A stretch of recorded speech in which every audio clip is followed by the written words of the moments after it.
Wala na siya. Wala na siguro siya. Ano? Kaya pa bang tumakbo?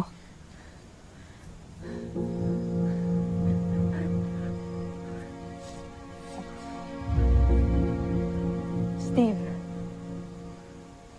kung alam mong isa ako sa mga kalaban ninyo, bakit mo pa ako tinutulungan? Kasi mahal ka ng kapatid ko. Alam mo, pinagkatiwalaan ka ni Big Bird, pero anong ginawa mo, Judy? Sinaktan mo siya, ginamit mo siya. Steve, wala naman akong choice eh. Palagi tayong mayroong choice, Judy. Hindi sa katulad ko. Nakikita mo, di ba, iba ako. Wala akong sungay. Sa mundo namin, tinuturing ng mga alipin ang katulad ko. Kaya yun yung mga kawal na nakalaban natin kanina. Sila ang mga kinukonsider na normal sa Buzan. Eh ako, alipin ako na kailangan sumunod sa mga utos. Gustong-gusto ko na umalis. Gustong-gusto ko tumakas. Pero hindi ko magawa. Kasi biyag nila yung kapatid ko, Steve. Inutusan na ako mag-espiya. Prinsipe Zardos. Sino si Prinsipe Zardos?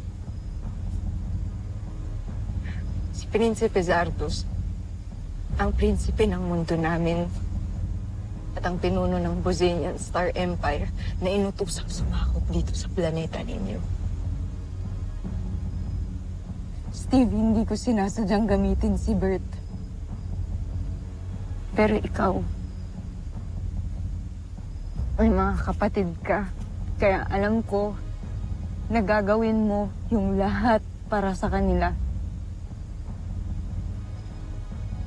Kaya ito, yung magagawa ko na lang, protektahan si Bert. Protektahan kayo. Hindi alam ni Prinsipe Zardos ang totoo tungkol sa inyo.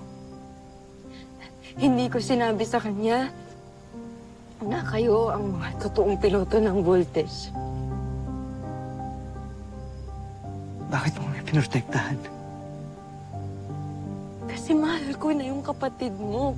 Mahal ko na si Bert. Gusto kong makapag-explain. Gusto kong masabi sa kanya to lahat. Pero kung hindi ko na magagawa, ikaw na lang magparating sa kanya, please.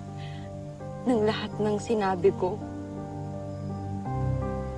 Sabihin mo sa kanya na mahal ko siya.